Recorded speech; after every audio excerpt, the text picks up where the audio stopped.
मित्रों नमस्कार, मैं हूं राकेश कुमार। आप देख रहे हैं मताभिमत। मित्रों, बिहार में कहते हैं कि सुशासन का राज है, लेकिन अभी बिहार में चल रहा है धमकी राज। लगातार धमकी का सिलसिला जारी है और धमकी देने वाले भी अजब गजब के लोग हैं, जो मंत्री ही नहीं मुख्यमंत्री तक को टारगेट कर देते हैं। अब देखिए, ताज़ा मामला जो है वो पूर्व केंद्रीय मंत्री और राष्ट्रीय लोक मोर्चा के राष्ट्रीय अध्यक्ष उपेंद्र कुशवाहा को धमकी देने का है। आइए जानते हैं कि सुशासन राज कैसे बन गया है धमकी राज।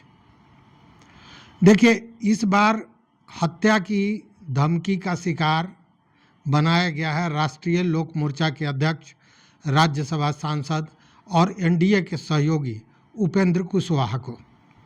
इन्हें लॉरेंस बिश्नोई नाम से एक फ़ोन पर धमकी दी गई कि 10 दिन में तुम्हें मार देंगे। इसका बाकायदा मैसेज तक आया। उपेंद्र कुशवाहा ने बताया कि गुरुवार की रात 1 घंटे के भीतर कई बार हत्या की धमकी उनके फ़ोन पर आई। एक मैसेज में भी यह कहा गया कि 10 दिन में तुम्हें मार देंगे। अब इसको लेकर उपेंद्र कुशवाहा ने बताया कि धमकी देने वाला खुद को लॉरेंस बिश्नोई गैंग का मेंबर बता रहा था और कह रहा था कि अपराध के खिलाफ नहीं बोलते हो, पुलिस लोगों को मारती है, उसके खिलाफ नहीं बोलते हो, सिर्फ आरजेडी के खिलाफ बोलते हो। और ऐसा 1 घंटे में कई बार फ़ोन आया, एसएमएस भी भेजा गया। तो ये मामला अभी है उपेंद्र कुशवाहा का, लेकिन ऐसा नहीं है कि इन धमकी देने वाले सरफिरों ने मुख्यमंत्री नीतीश कुमार को छोड़ दिया हो। देखिए, नीतीश कुमार जो मुख्यमंत्री हैं, उनको मार्च 2023 में जान से मारने की धमकी मिली थी। तब दिल्ली पुलिस को एक अज्ञात शख्स ने फ़ोन कर नीतीश कुमार के अलावा प्रधानमंत्री नरेंद्र मोदी और केंद्रीय मंत्री अमित शाह की हत्या की भी धमकी दे डाली थी।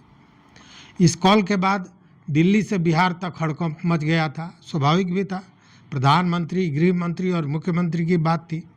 पटना में जदयू कार्यालय की सुरक्षा बढ़ा दी गई और मार्च में व्हाट्सएप के जरिए धमकी मिली थी। 2023 में दूसरी बार जब सीएम नीतीश कुमार को जान से मारने की धमकी दी गई, इससे पहले 22 मार्च को व्हाट्सएप के जरिए नीतीश कुमार को जान से मारने की धमकी देने का मामला भी आपको याद होगा। धमकी देने वाले आरोपित की पहचान अंकित मिश्रा के रूप में बाद में हुई थी, जिसे सूरत से गिरफ्तार किया गया था। सूरत मतलब गुजरात से। अच्छा, इतना ही नहीं, सीएम कार्यालय को भी उड़ाने की धमकी मिल चुकी है। 2024 में पटना स्थित मुख्यमंत्री कार्यालय को उड़ाने की धमकी मिली थी और यह जो धमकी मिली थी, इसे कथित तौर पर बताया जा रहा था कि अलकायदा की तरफ से ये धमकी दी गई है और इसके लिए सीएम में बाकायदा ईमेल तक भेजा गया था। धमकी भरा ईमेल मिलने के बाद एटीएस ने मामले की जांच शुरू की थी, साथ में एफआईआर भी दर्ज किया गया था और 16 जुलाई को धमकी भरा ईमेल आया था। इसमें सीएमओ को बम से उड़ाने की धमकी दी गई थी।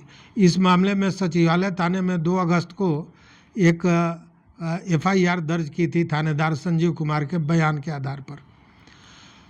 अच्छा, इतना ही नहीं है, सीएम के करीबी हैं एक मंत्री जिनका नाम है अशोक चौधरी, अभी सीएम के अगल बगल में दिखते हैं। तो उनके करीबी मंत्री अशोक चौधरी को भी नक्सलियों ने जान से मारने की धमकी दी थी। नक्सलियों ने गया में पोस्टर चिपकाया था और बिहार के मंत्री को जान से मारने की धमकी दी थी, मतलब अशोक चौधरी को। बिहार के मंत्री अशोक चौधरी का नाम लिखा था उस पोस्टर पर और तब इसकी वजह यह बताई गई थी कि दलित विरोधी, यह व्यक्ति मतलब मंत्री को दलित विरोधी बताया गया था और पोस्टर में बाकायदा नक्सलियों ने लिखा था कि मंत्री अशोक चौधरी दलित होते हुए भी दलित, महादलित, आदिवासी एवं किसान विरोधी है, यह नक्सलियों ने लिखा था तथाकथित रूप से, जो जो पोस्टर सटा था उस पर यह बातें थी। नक्सलियों ने अशोक चौधरी के खिलाफ एकजुट होने और जन आंदोलन करने का भी आह्वान किया था। इसके अलावा भी धमकी का मामला है, ऐसा नहीं है कि इतने ही पर कहानी समाप्त हो जाती है। श्रम संसाधन मंत्री संतोष कुमार सिंह को 2024 में, इसी जनवरी 2024 में व्हाट्सएप कॉल पर अंजाम भुगतने की धमकी दी गई थी। मंत्री को धमकी मिलने के बाद पुलिस अलर्ट मोड पर हो गई थी। मंत्री से 30 लाख रुपए का डिमांड भी किया गया था।